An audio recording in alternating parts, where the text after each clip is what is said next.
Hello, everyone, and welcome to the Psoriasis edition of Ask Me Anything.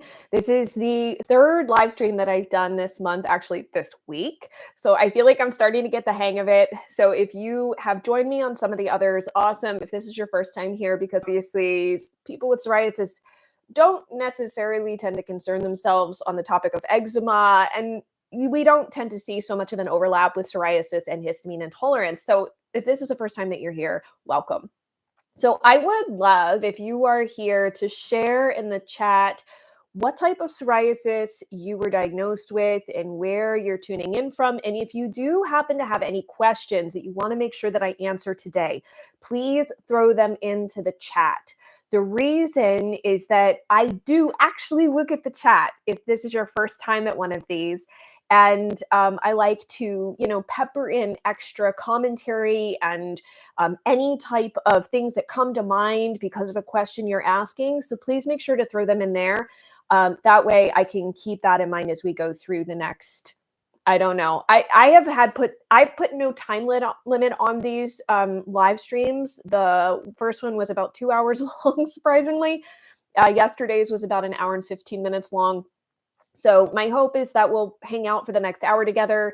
Either way, I just want to remind you that I am going to be doing more of these. So first of all, it's really important, and it would really be much appreciated if you do not subscribe to my YouTube channel, to hit that subscribe button that's right next to my name.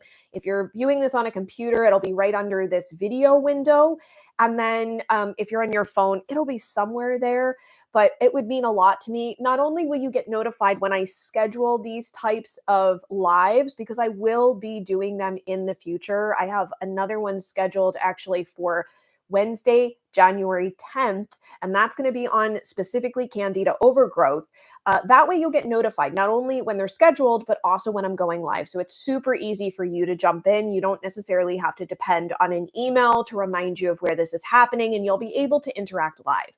So today, we are going to talk about psoriasis specifically, which is different from other skin conditions. And I will share, by the way, that a lot of the things that you read on like more in the functional medicine, integrative side of things, I think gets psoriasis wrong in that it lumps psoriasis together with autoimmune disease in general. And to be fair, psoriasis is not entirely an autoimmune disease. And that's oftentimes why the methodologies don't fully work, because the functional medicine approach is really looking at this supportive way to address your body. We try to bring the gut back in balance with these supportive tools, and not fully clear on the extensive issues that happen with psoriasis that are very different from things like Hashimoto's thyroiditis and other autoimmune conditions that you may be reading books on. So I just want to share that if you have really struggled in following like meal plans and diet plans, I don't know if that's anybody, if you've had that experience where you've tried a specific diet that you were told was going to be helpful. I'd love to know which ones you've tried, by the way. So please leave that in the chat. I think this underscores that there is a complexity to psoriasis, just as there is a lot of these other skin conditions, that is overlooked and not taught in integrative medicine. And I think that's why we tend to see some improvement on some fronts, but because the functional medicine folks aren't keeping up on the new research that's coming out specifically in psoriasis, I think that's where we start to see that disconnect of why things aren't working. So again, any questions that you guys have that you would love to make sure that I answer, I would deeply appreciate it. I'm so excited. Thanks, Angelica. I'm so excited for you being here today. So you know you have psoriasis, but you're not yet diagnosed. Is that something that you're trying to get diagnosed? And hi, Monica from Pensacola. I'm actually going to be down in that area in February. Beautiful. It's a beautiful part of Florida. And yes, we can talk about thyroid issues and all sorts of stuff. Hi, Mary. Welcome. So let's kick things off by starting with some very basic questions. I wanted to start and kind of build the conversation so that it makes sense. So that way we're not bouncing all over the place. I like to try to make and share outlines of content so that you guys can really get in. We have this foundational understanding and we can continue to move forward. But feel free, as I'm talking, feel free to throw your questions into the chat, even if it pertains to something that I'm talking about right now. That's totally fine. So anyway, the first question that was submitted by my community, and that's one of the benefits, by the way, if you're signed up on my email list, you actually get to submit questions ahead of time. So if you haven't done that, I've got some definite like freebies and guides and things like that that you can sign up for and get on my email list, because I do allow people to ask questions beforehand so I can hold space for them, whether they can make it to these lives or not. And so I'll share some of those links, not only in the chat, but also in the description below if anybody wants to sign up for those. So first question was, let's see. Hi, Jen. You've been a superstar this week. Tons of help that you've been sharing. Oh, thank you so much. I appreciate that. Is there a definitive test or self-test one can order to find out if one has psoriasis? Docs here do not seem to agree if I have it or not. So my understanding of diagnosis. So I want to be very clear. My scope of practice does not include diagnosis. So I don't have any experience with this.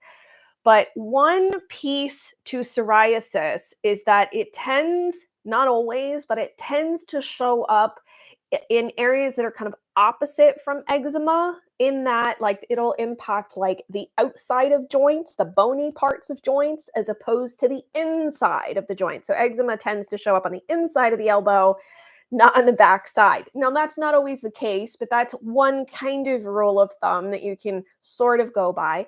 But there's different forms of psoriasis, and my understanding is that there's visual markers that dermatologists can go by to help diagnose that, but also you could ask for a biopsy. So they'll take actually like a little punch biopsy of skin, and that will help them determine what exactly is going on.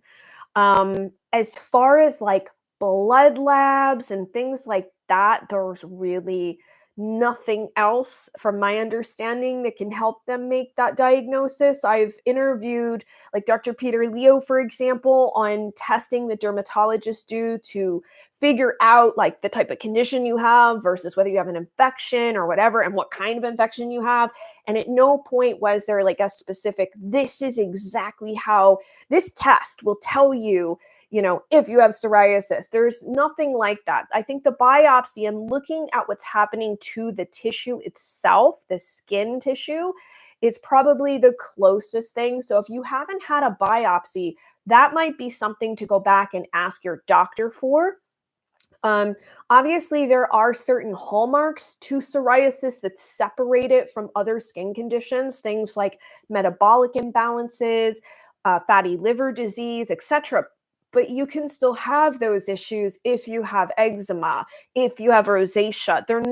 They're more prevalent with psoriasis, and they're considered comorbidities. And they're much more likely to occur with psoriasis, but having those doesn't necessarily mean you have psoriasis. So I would probably talk to your doctor if you haven't had a biopsy done. Maybe that might be a way to go and see if that could be helpful. And then go from there. There are times where I have worked with clients who the doctors really didn't agree. I've also had clients where they've actually had multiple different skin problems. I have a couple of clients right now who have both psoriasis and eczema. So that might be the other thing. Maybe ask to have biopsies done in different areas. If the rashes look different, maybe that would be helpful. But does that mean that you can't proceed forward and you can't figure out what your root causes are because you don't have that specific diagnosis? No. So I want to say something right up front, and I think this is important for people who have psoriasis to hear. No one asked about this, but it's mostly because you don't know to ask. The way to address psoriasis, generally speaking, regardless of the type of psoriasis you have, is pretty much the same. There are some subtle nuances, like for example, guttate psoriasis it has a strep, specifically strep pyrogenes.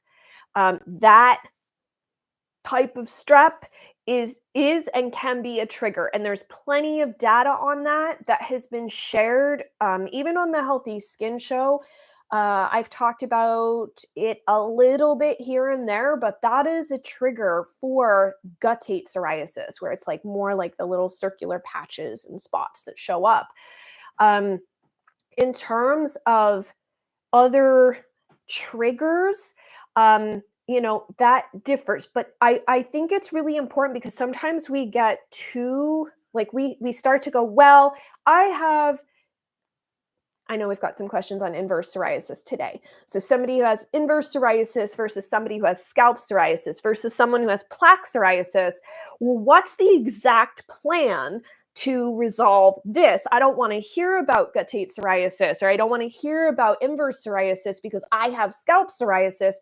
The reality is that while, yes, knowing a subtle nuance could be helpful, that's not going to be the deal breaker in why you can't resolve it. So I think that's important because a lot of people will be like, I see you have all this content on this, but I want to know about this. And I'm like, they're kind of the same. Like, I think we get caught because we're so used to conventional medicine giving us these dissections of what type of X do we have that's going on with our health. And we think that for some reason, because the diagnosis is subtly different, it means that everything else in terms of how to address it must be different as well. And this happens with all different types of skin conditions, even eczema. They're like, well, I have nummular eczema versus dyshidrotic eczema. And I'm like, I would address them the same exact way. There's a few subtle differences because they impact different areas of the body. But I would approach them the same way. So I hope that is helpful to know that up front, because it is, I don't want you to get lost down rabbit holes that waste your time with information that actually isn't helpful, or that you just can't find anything. And the reason you can't find anything is because it doesn't really matter. It's really all a very similar situation. So let's go into some other questions here. We've got, how do you control a flare-up? A year-long flare-up? How do you find your triggers? What's the best place to start? So this is a really great question. I'm actually going to start with that last question about where do you start and how do you find triggers? So with psoriasis, this is a systemic disease. It is not just a skin disease. And I hope that this is not the first time you've ever heard this. I've had other dermatologists come on the Healthy Skin Show and share that as well. Psoriasis impacts your body systemically. There are impacts on your brain and mental health. There are impacts on your thyroid, on your liver, on your blood sugar. I mean, there are systemic issues that we could rattle off, and I've got, tons of content that I can share with you guys today to point you in directions if you want to learn more about that. So it is, because it's a systemic disease, you can't just worry about the skin manifestation. That's the sign that something's going on. So we want to figure out what's going on under the surface. And so the best way to do that, okay, I know that there is a lot of episodes of the Healthy Skin Show because we're now at I think episode 3. I don't even know. We're going into 320 something. So it's a lot to sort through. So what I did was I put together a guide that gives you the first 8 episodes in the order that you should listen to them, that helps you figure out what the triggers are and how to look at the case, and then gives you the link so that you can find the episodes that are specific to your skin issue, which I think is more helpful than you having to necessarily, because there's a lot of great nuggets in all of them, but I also understand why someone with psoriasis might not listen to something that is specific to seborrheic dermatitis or hives, right? So I'm going to throw that into this guide. It's called Stop My Skin Rashes guide. And so that guide, you can go to that link and download that. And that guide has, again, them linked up. You listen to them in that order. They're not lengthy episodes either because they're ones that I did. So some are probably 8 minutes long, maybe 12 minutes. They help you be able to figure out what the actual root causes are. They also provide links to other guides that help you do that. And then you can it breaks it down by skin problem, and psoriasis is in that list. So that would be the best place to start. The other thing that I will share with you is I have another guide, which you can easily find in some of these some of the links that are going to be within that Stop My Skin Rashes guide, but it's called the Skin Rash Root Cause Finder Guide. Now, I use this in my head with clients, and we use this in my Skin Rash Rebuild group program extensively because this is the process by which you figure out where your triggers are in what systems of the body, because nobody has just one. I think that's really important to hear. Many of you have probably come to realize with psoriasis that it's complex. There's a variety of triggers, unfortunately. And one thing that works for one person doesn't work for another person, which is why you have to understand what your underlying problems are and address those rather than just running after or chasing what someone else says works. So those two guides are really, really helpful to start this entire process. We go through and I walk clients through the entire process who like to do like our skin rash our skin rash rebuild group program. And that's a really great 8-week program. But this is a really good place to start. Okay. So those are the things that I would recommend to begin with. That will help you find those triggers. And then also, in terms of a year-long flare, I am so sorry that you are experiencing that because, first of all, it's like you end up in a flare and we hope that there's some end to it. We hope that there's some natural that something happens, the doctor can give us something that will pull us out, and that may not be the case. So here's the thing. What is potentially causing that flare? I'll tell you a little story because I do think that this is helpful. This is not everyone. This is not everyone. So as I said, this is a systemic problem. You have to figure out what's gotten overloaded because something or some things have gotten overloaded that your body is unable to control the massive amount of inflammatory processes happening. Sort of like a storm got set off within the system, and now it's impacting your skin. So the inflammatory process that gets triggered that we visualize on the skin and we feel on the skin, and even possibly with like psoriatic arthritis within the joints, does not usually initiate there. It typically starts internally, and where one spot that can be a big problem is the gut microbiome, which I'm happy to talk about and answer questions on. And I do actually have some questions that were submitted about this. So the inflammation that starts in the gut does not stay in the gut. It travels out and it impacts other things. The reason that we know this is because of the way that the biologic drugs that are used to treat psoriasis, and in some instances, for some people, make their rashes completely disappear and their joint pain disappear and arrest the destruction of the joints when we get into psoriatic arthritis, is because specific cytokines. So cytokines are these chemical messengers that are produced in response to something in the system. Now, they're not necessarily bad. I want to be really clear about that. I think we like this very simplistic view of these are the bad guys, let's go after that. But that's not actually the truth. So in the instance of certain medications like IL-17 or IL-23, those are two big cytokines that a lot of drugs tend to block for psoriasis.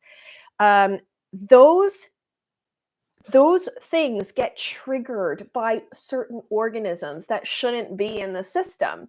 And one interesting way that I know this, I don't know if some of you have heard me talk about this because I haven't mentioned it a ton. I've mentioned it in a couple of talks that I've done, like at the Health Optimization Summit in London and at another event that I spoke at about a year or so ago.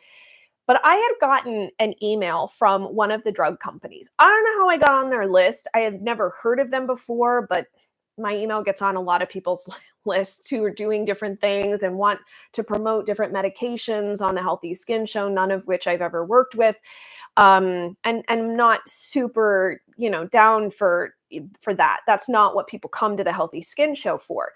But This drug company was in, I think they were going into a phase 3 clinical trial on an oral medication for an IL-17 blocker. So meaning that if there's a high level of IL-17 in your body that thus results in psoriasis and this inflammatory response, you can take this medication and it will stop it. Now, does that mean that the underlying the underlying triggers are gone? No. It just means it's like putting a lid on a boiling pot that's like boiling over, right? The pot's still boiling, even though you don't see that happening on the surface. And so, anyway, as I kept reading down, initially I threw this in the trash and then I was like, I wonder what this says. They were trying to get, I think, more investors to buy into this clinical trials to help support it so they could get FDA clearance. But anyway, long story short, you get down into the middle of it, and it actually said that the reason that IL-17 is elevated is because of the presence of pathogens and opportunistic organisms in the system. And I'm like, so you do know that this happens, and yet you build a medication to just mask the symptoms? They know. They know. So if that's not surprising to you, it was surprising and not surprising to me. But the point is, and I'm not saying this to demonize medications either, because sometimes we need them. The quality of life is so bad and you're in so much pain and you're not doing well that those medications can sometimes get somebody to a much better place where they can continue to work on all the underlying stuff in the meantime. But be aware of that. So anyway, long story short, I had a client who had psoriasis for many, many years. He also was struggling with blood sugar issues and, fatty liver problems, all sorts of stuff, and a lot of GI things. Turned out that we did a stool test because, just so you're also aware, the gut microbiome of those with psoriasis looks eerily like the gut microbiome of those with inflammatory bowel disease. So that's another comorbidity with psoriasis, is inflammatory bowel disease. That's also why they use the drugs, these heavy duty medications, the biologic medications, in both inflammatory bowel disease and psoriasis. So anyway, did a stool test. Turns out he's got this like crazy awful infection, like something I'd never heard of before, that was a very clear pathogen. He had been in this psoriasis flare for a couple of years. Turned out he had a gut infection. The doctor treated him with antibiotics and his skin seriously calmed down. He wasn't perfect, but he was way out of that flare. Now, the other factor that can be going on is that you can have skin infections.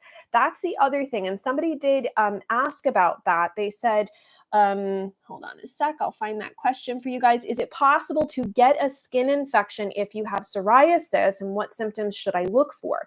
And so, yes, that can be another reason that psoriasis flares up, is because the plaques themselves become infected. And we think it's a flare when in actuality, it's a skin infection on top of the psoriasis.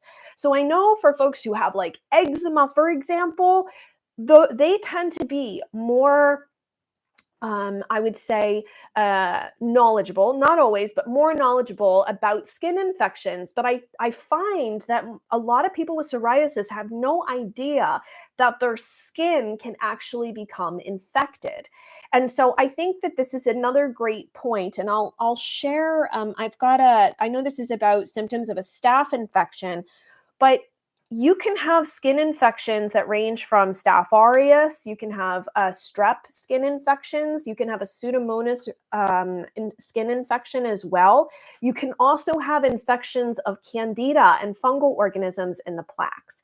So it's a good idea to educate yourself on what the symptoms are. So those types of things include if the skin is very painful, if it's red, especially if it's hot. So if you feel like heat radiating off of the skin or that particular area, if it burns, like I'm not even talking anything like water going over it or anything. It just, your skin burns and it's painful. If you see oozing, if you especially see golden or yellowish crusting or oozing, that is definitely a sign of an infection. If there's a foul odor, that's an infection. And so the type of way that you would go about determining if that's a skin infection would be needing to see some sort of doctor, because you can't do this on your own. And they would do a skin culture where they take a Q-tip and they rub the area that they believe is infected. And then that Q-tip is sent to the lab where it's run over a petri dish and they actually culture to see what's there. Now, if the doctor believes that you have an infection, and so I hear what you're saying, B. Any tips on infection in the scalp or on the ear too? First of all, you need to know what the infection is. And when you ask for a culture, ask for them to also run a sensitivity. So the sensitivity, so first they figure out what's there, and then if something comes up, they test the organism against other medications that to see which ones will kill it. That way you can actually be more efficiently prescribed and more effectively prescribed medications that will hopefully help the first time around.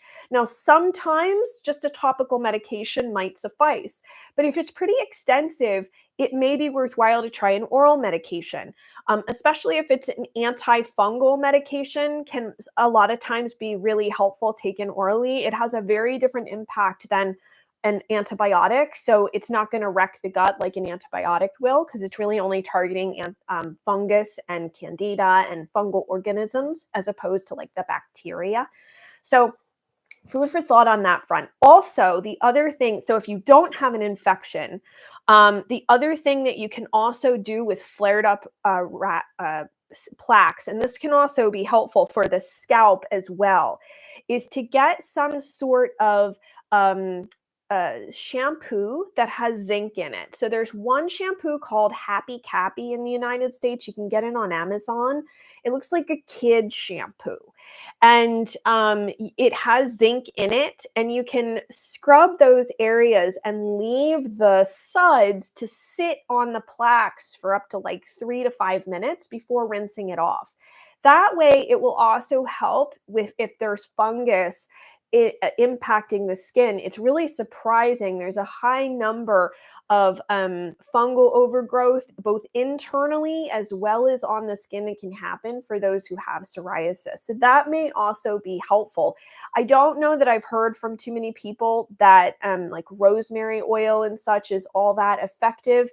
I would also say too, trying to think what else. There are some other topicals that are available online, but I do think that getting some sort of, you could even ask for maybe a ketoconazole shampoo if worse comes to worse, depending if you live in another country or you just need something a lot stronger.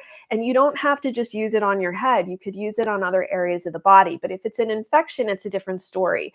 Now, in terms of managing the microbiome itself, the other thing that could be helpful is something called active skin repair. It's hypochlorous acid, and it's actually, so hypochlorous acid is not bleach. It's produced by your neutrophils. There are white blood cells in the body, and this is a medical grade that you can buy. So if you look up active skin repair, and you can actually use the coupon code Healthy Skin Show, all smashed together, and that I think will get you 20% off. But it's a nice product that you can also use in conjunction with other treatments up to 5 times a day if you believe that you tend towards having infections in different areas, or if you're just trying to manage those areas and keep them in check. It can be used in the ears, around the mouth, over the eyelid area. So it's really a nice product that offers a lot of different uses that you can't do with other things. You have to make sure, for example, that certain medications are safe to put around the eyes if you do have like psoriasis on the face, because anything you put around the eyes will likely go in the eyes. But that is something to consider. So for, again, going back to like what happens when you have these flare-ups, like this individual said, I'm still dealing with scalp psoriasis and also plaque psoriasis on the elbows and knees. I've worked with a naturopathic doctor. We've done a lot of work to heal my gut, and I've cleared up psoriasis in other body parts. But somehow these 3 areas have been problematic for me, which are also the first areas psoriasis showed up for me. Any insight is much appreciated. So a couple of things. First of all, if you still have psoriasis, you probably don't have a healed gut. That's the first thing I'm going to tell you. Second of all, one issue that I do have when we're dealing with skin issues, you cannot read a stool test the same way you would for somebody who has just a gut problem or an autoimmune problem. The way you look at stool testing is different for skin issues. I just know this clinically because I used to work with a lot of gut cases, started to slowly get skin cases, especially with psoriasis, and came to realize that there's a lot more under the surface that we have to address, that you can't allow certain organisms that might appear normal to be left in place. You actually have to deal with those as well. And you have to consider what might not be showing up on the stool test that's still driving this problem. Now, one area outside of a stool test that I think is often overlooked for those with psoriasis is the mouth microbiome. There's actually a surprising number of people with psoriasis who have candida in their mouth that should not be there. I'm just, like, looking at studies on that today. And so it might be worthwhile to consider, is your mouth microbiome potentially causing an issue, whether you have gingivitis and whatnot. I don't know how good everybody is with flossing and brushing and everything, but if you haven't heard about the oral microbiome connection, I'll put a couple links in here that you can go check out. One is just on the impact of root canals. The second is a way to actually deal and reverse gingivitis, which is the first step into inflammation in the mouth that causes leaky gums. So we can have not only leaky gut, we can have leaky skin, and we can have leaky gums. And what happens is, because the gums are no longer nice and tight up against the teeth, the organisms in the mouth and the inflammation triggered gets access to the blood supply in the gums. And that is one way that people can end up with more inflammation. So I'd highly recommend thinking about oral hygiene as an important part of the process.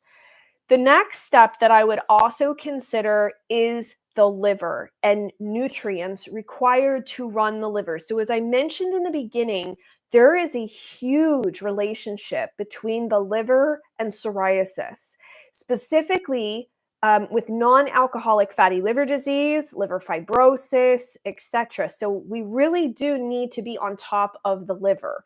And that is one thing where you're not going to just be able to take like milk thistle. I do like milk thistle for psoriasis, but milk thistle on its own is often not enough. And the reason is that phase 2 liver detox requires a heavy duty amount of nutrients to run.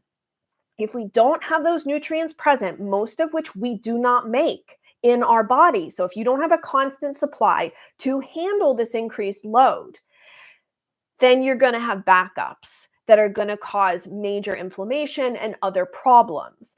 And so one thing that my associate and I actually looked at was a litany of studies that were showing the impact of how the liver functioned and whatnot with very specific nutrient supplies. And I actually taught a whole entire masterclass on this earlier this year. It was in March.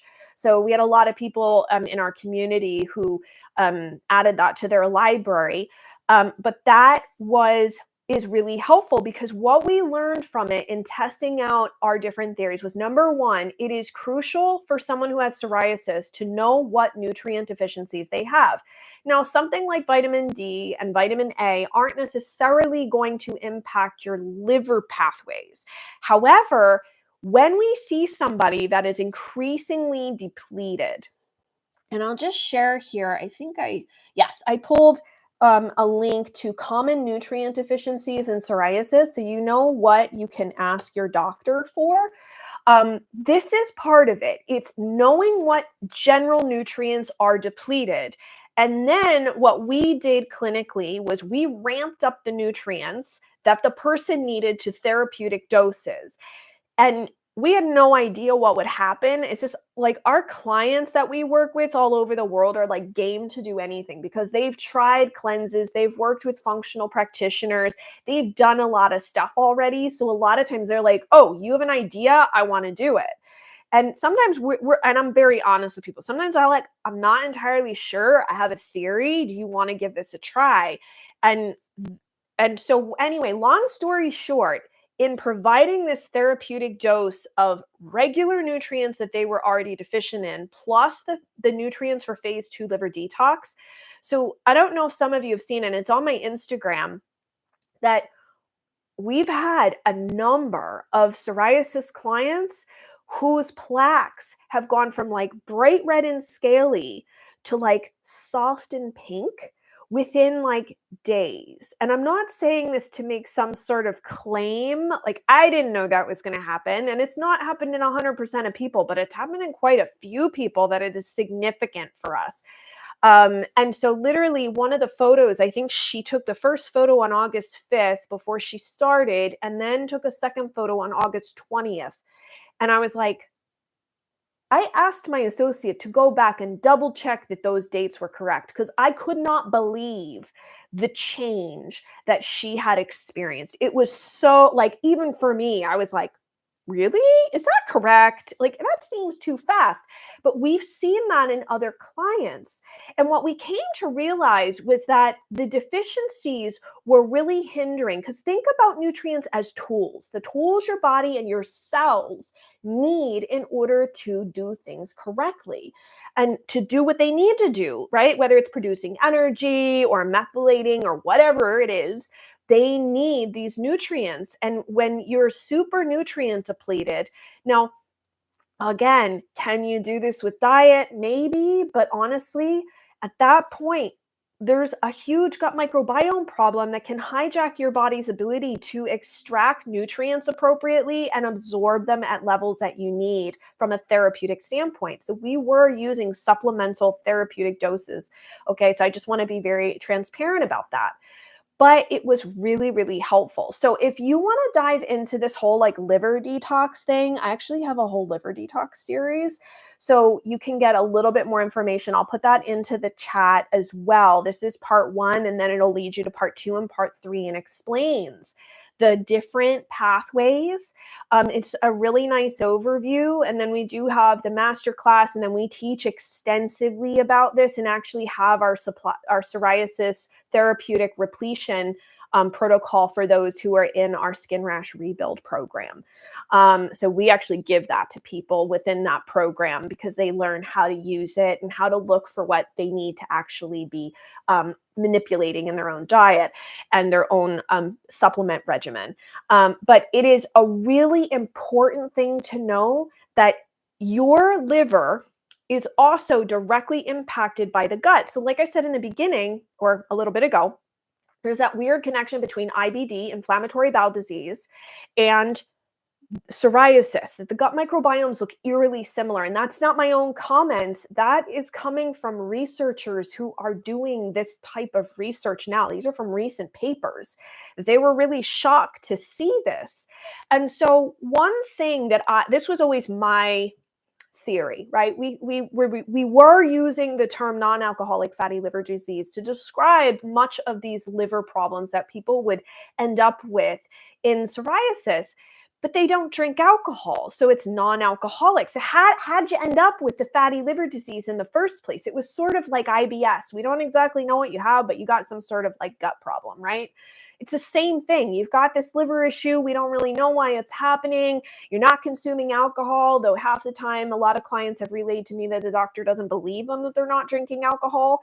So, but my theory and what I always contended was that there's something going on, an interaction between the gut microbiome and the liver, such that what is produced, the waste products by certain organisms, are heading to the liver via the portal vein.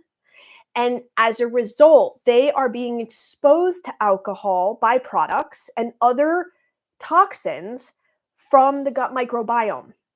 And that excessive toxin production is what's driving this process in the liver, because those byproducts all have to go through the liver. They all have to go through, especially phase 2 of liver detoxification, that again requires all of these nutrients.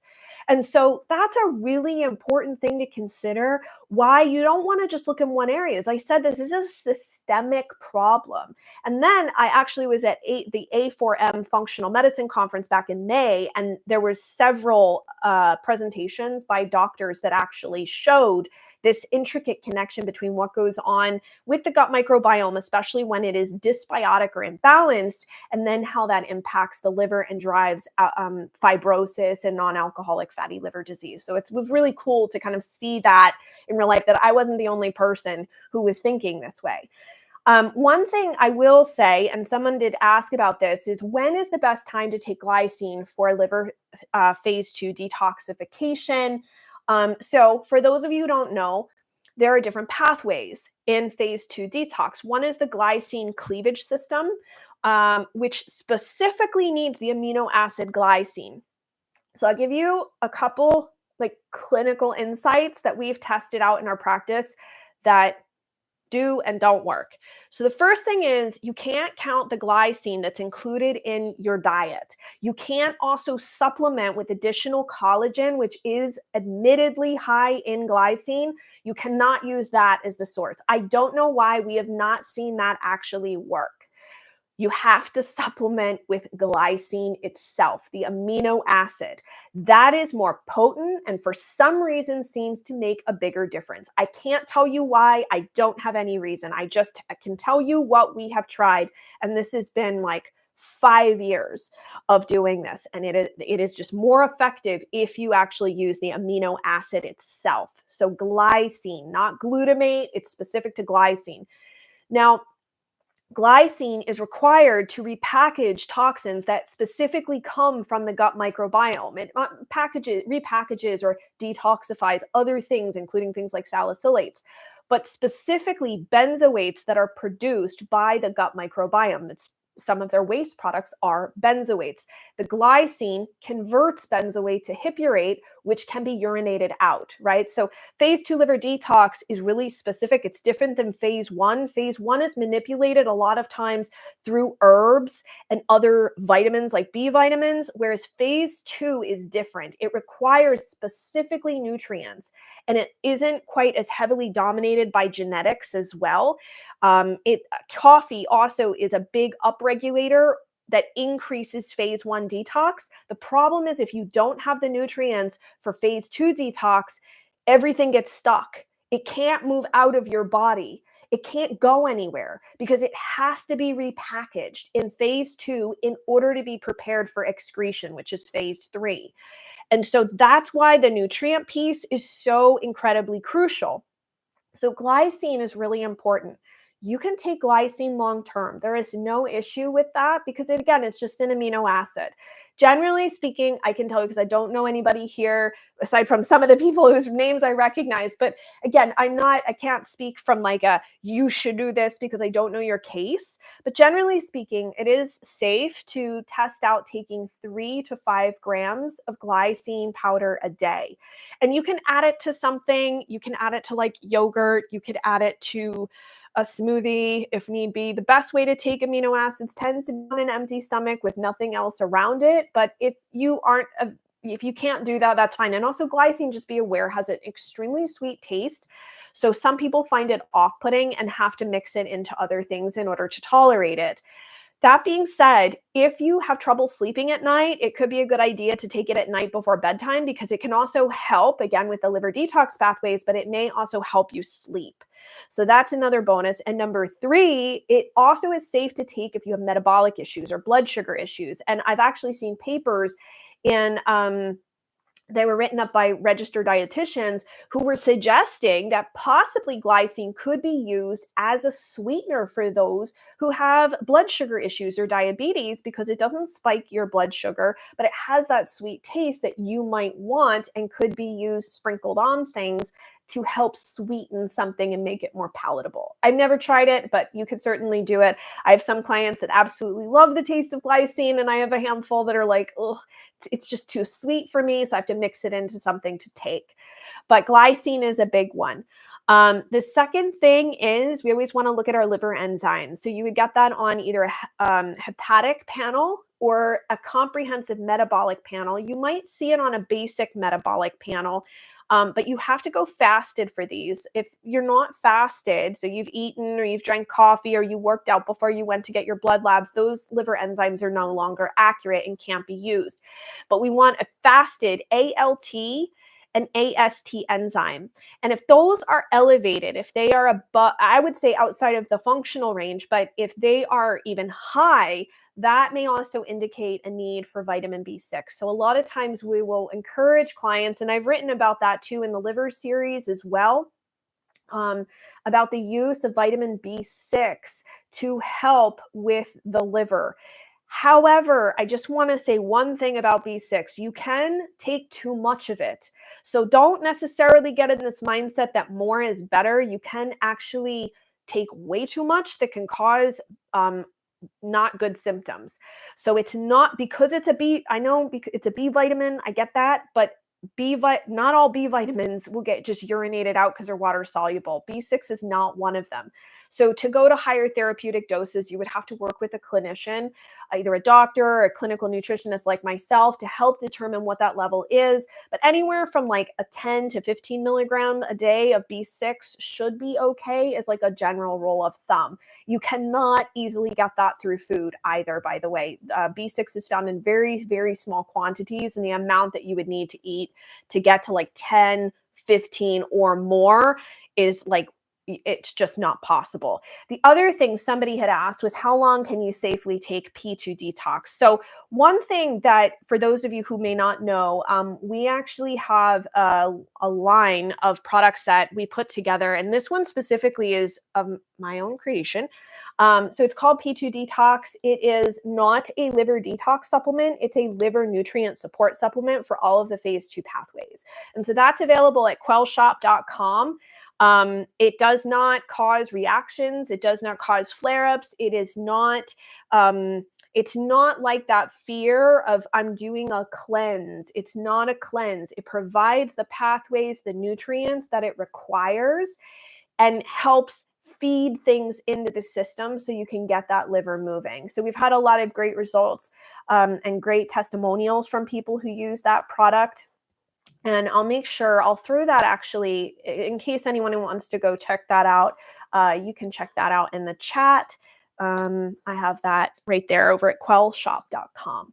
And it's a super easy product to take.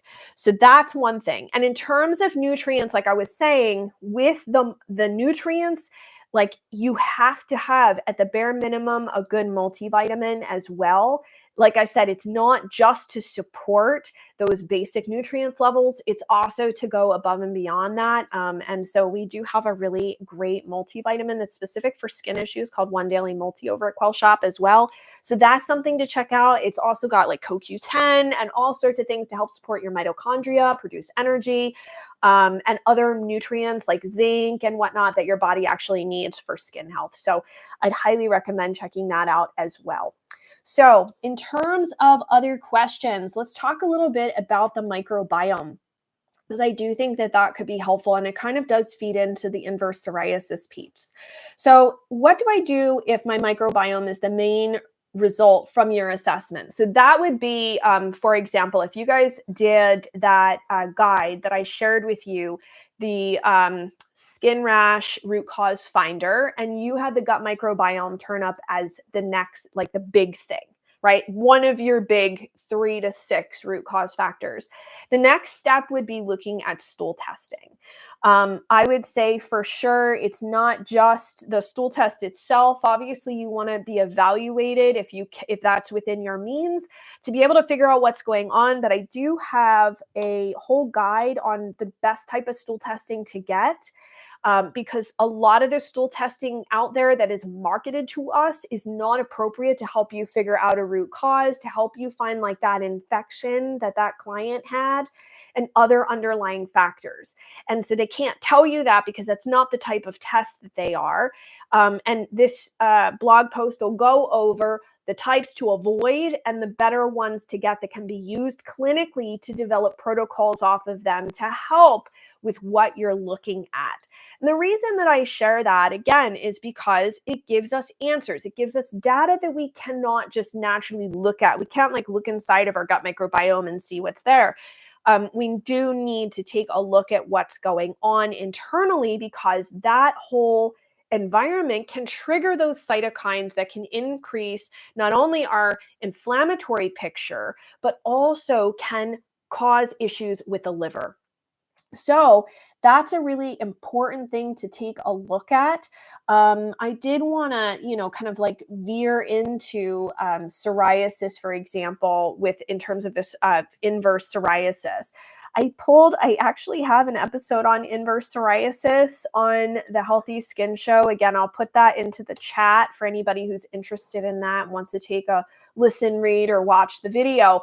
But inverse psoriasis is, again, one of those types of psoriasis that has a little bit of nuance. I definitely think, and I can't say this across the board, but I definitely think it's worthwhile to consider if there's a serious fungal piece to what's going on. One of the reasons why is the groin is a fungal hotspot. So regardless of what type of rash you have, it is possible because it's showing up in that location. And I don't necessarily have any data to show on this. It's just been from working with clients since 2017 on this topic and having worked with so many cases. I mean, just from our Skin Rash Rebuild program alone, we've worked with over 600 people all over the world. And that doesn't even count our clinical practice where we work with people privately in a virtual capacity. So what we tend to see is that there can be a massive amount of fungal overgrowth that's contributing to this. Now, this poor person, so they're looking for suggestions for a 27-year-old man with very painful inverse psoriasis in his groin. His derm prescribed tacrolimus, which helps, but it comes back. He also has scalp psoriasis with significant hair loss. So one thing that I think is worthwhile to mention is that so with this, tacrolimus is an immunosuppressant. So it's suppressing the immune system. Things seem to clear up. You stop using it, things will come back. It's not a solution, right? It's a Band-Aid. It may be a bridge for some individuals. So that's number one. Number two, when it comes to having like he's got both scalp psoriasis as well. It sounds like with the hair loss, he's got a lot of inflammation throughout the scalp tissue. I would want to probably ask the dermatologist to maybe do some sort of biopsy to look and see what's going on with the hair loss, because they can look at the hair follicle and tell you if it's like permanent hair loss or if there's something else going on that's causing the hair loss. I would also make sure, I mean, inflammation in and of itself can cause hair loss, but so can significant nutrient depletions. Things like iron, iron especially is a big one. Biotin can be a helper, but it's not as potent, I don't think, as people make claims online that biotin is just going to reverse your hair loss. But again, I would start looking for things under the surface. Now, this person submitted a little bit of extra help. They said, as an add-on to the prior question about this inverse psoriasis, the GI map, which is the type of stool test that I tend to, I would say, lean toward as a good clinical test, shows borderline elevated H. pylori, low commensals, high staph aureus, quite elevated Citrobacter species, low elastase 1, and low secretory IgA. So it sounds, number one, like there's definitely a gut function problem. So how we break down food is extremely important. And if the gut function at any point in this process is hijacked, I like to call it car accidents all the way down, right? It's this highway that goes in one direction. And it also, when we have gut dysfunction, allows for food that's partially undigested to end up mingling with gut microbes because it's not absorbed. If it's not fully digested, it's not going to be absorbed into the system.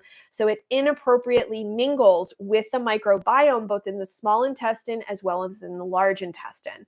So that's number one. Number two, you've got a bunch of problems here. You've got some unwanted organisms. You've also got some imbalances. My suspicion always is that with low commensals, what's going on with fungal overgrowth, because commensals are what help. So commensals are bacteria, by the way, if you don't know that.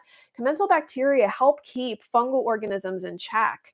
So if you don't have a good number of commensal bacteria, it's not surprising to see fungal overgrowth. Now you could say, well, Jen, I don't see fungus on a stool test. Stool tests fail us. unfortunately, in 3 different departments. One, it was okay. So the H. pylori it picked up. By the way, H. pylori increases IL-17, right? We talked about that earlier.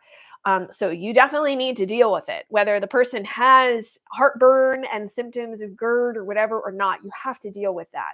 Number 2, fungus does not can be a false negative, as can parasites. So you really have to look at the case. Knowing a stool test is great, but you also can't focus on what's just high and low. You have to look at patterns. Sometimes there could be organisms that show up that are within the range, but they shouldn't be there, and they in and of themselves can trigger certain types of cytokines. So it's important to be knowledgeable and to work with a practitioner who is knowledgeable. If you're going to invest in this type of testing, you want to work with a practitioner or be guided by a practitioner who's really knowledgeable about understanding the nuances of what these organisms trigger, what type of inflammation, and whether they need to be addressed or not, even if they're within range or they come back as negative. How do we dig deeper? How do we look for the things that the stool test failed to tell us? Because it's not perfect. It's better than it was 5 years ago, but it's not perfect. And we can still see false negatives in those 3 areas. So I want to just say that I think you're not done. You've definitely got things that shouldn't be there that are showing up that need to be addressed. There are things that need to be added into the system. There's digestive supportive tools that also need to be included to help at least write this picture. But that's not going to be like a one-step thing. It's not, unfortunately, like a one-test thing, and it's looking through the case details that are really, really important. Like I said, having groin rashes in my head, I'm going to start asking about mold exposure. I'm going to start asking about different fungal infections earlier in life. I want to know about their diet. Did they have, maybe a period of time, we have kids that sometimes go through college and they just drink the entire time through college. Having heavy alcohol exposure for periods of time sets the microbiome up to be more fungally. Also, if you live in a moldy environment, that can set the microbiome to be more moldy or fungally. Mold is also fungus, as is candida, etc. So we really want to drill into that because the location of the rashes can sometimes be a clue. Right? And that way we know we can start to really support things. I would just tell you, as a first step with any of these issues, whether you have scalp psoriasis, plaque psoriasis, inverse psoriasis, guttate psoriasis, it is really important to get clear on your nutrients. Yes, diet is important, and literally nobody asked me today about diet at all, which is funny because I usually get asked at least a few questions about diet, and that's totally fine. But diet is not the end all be all. Especially if you're not getting better from changing around your diet. I'm not saying we should eat a junk laden diet. I'm not saying you should just stick with refined carbs and fast food and all sorts of stuff. I do think eating healthfully is helpful, and there are a at least clinically significant enough number of people with psoriasis who may see improvements from removing gluten because, again, another comorbidity is celiac disease. Celiac disease is a disease of the gut, specifically the small intestine. That is an autoimmune disease. And so for those individuals who maybe have, and if you can't get the testing done, that's fine, but you could always test out for even just a month how a gluten-free diet works for you and see if that makes any changes. Again, it may not be the end-all be-all. It may get you part of the way there. You might see no changes. But what goes on in the GI tract is really important. And the inflammation that is triggered there does not stay there. Some people have chronic skin issues, including psoriasis, and have no gut symptoms that you would even realize. Like they don't burp, they don't have heartburn, they don't have diarrhea, they're not constipated, they poop 1 to 3 times a day. It's a healthy bowel movement, the appropriate color. I have no gas, no bloating, no pain, nothing. You can't go off of that. Your gut microbiome could be a mess, and for whatever reason, and unfortunately, this is like $1 million question to me, but I don't have the answer. But for some reason in you, it does not show up and translate into gut symptoms that would clue you into there being a gut problem. but it shows up on your skin. So I do think it's worthwhile to consider that gut-skin axis, that relationship there. If you have psoriasis, especially knowing this intricate relationship between the metabolic issues that can be caused by what's going on in the GI tract, and that the inflammatory markers that end up showing up, that some people end up paying like, as these medications, by the way, as much as they can be a godsend, are also incredibly expensive. So you're paying a lot of money to literally put the lid on the inflammation. They do not treat or cure the underlying thing that's driving the inflammatory process. It's still there the whole time. So, does that mean that medications aren't helpful? No, they can be helpful, like I said, for quality of life.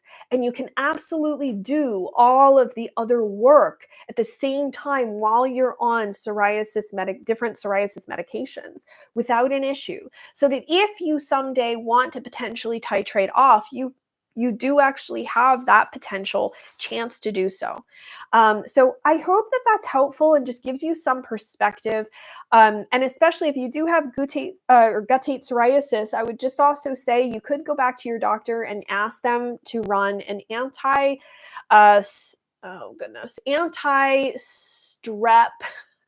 The name is eluding me at the moment, but it's the anti-streptolysin antibody.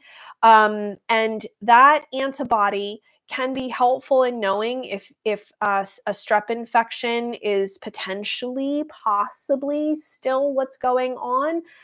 It's a blood test. Your doctor does have to run it. I'll just throw the name into the chat for anybody who wants to take a look at that. That could also be helpful for you. But if you do notice that your skin flares up after strep throat, like you probably are, that's probably a trigger. Strep can hide. It can hide in tonsils. It can hide in the GI tract. There's a bunch of places that it can hide. So sometimes it's worthwhile to consider what we can do to help decrease the strep load. There's also some probiotics that sometimes can be helpful. It's actually on the market. They're sold as I believe it's Strep salivarius. Yes, Strep salivarius. I think it's the K. Oh goodness, I'll have to look on Amazon. There's a certain strain, and you can find it on Amazon. They sell them, and sometimes it's helpful, sometimes it's not, but it's pretty specific to people who are struggling with strep. It's Strep salivarius K12. That's the specific strain, and it could be helpful if you do have an issue with strep as a trigger for the psoriasis. Is it going to fix everything? No. Again, we probably have to do a series of different things to help support the system, and then also try to rebalance that underlying microbiome that is triggering some of these issues, and then also looking into our environment and see what else is going on. And please don't forget the mouth. The mouth microbiome is really important too. So anyway, I thank you guys so much for joining me today. I really appreciate it. I'm actually going to be doing, if you want to talk more about Candida and Candida overgrowth, I'm going to be doing another one of these live streams on Wednesday, January 10th at 3:30 p.m. Eastern time.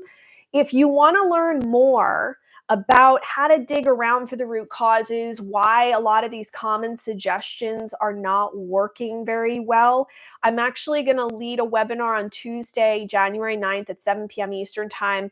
It's not going to be live streamed, so you do actually have to register for this. That is going to lead you through this process and help show you all the different things that you can do.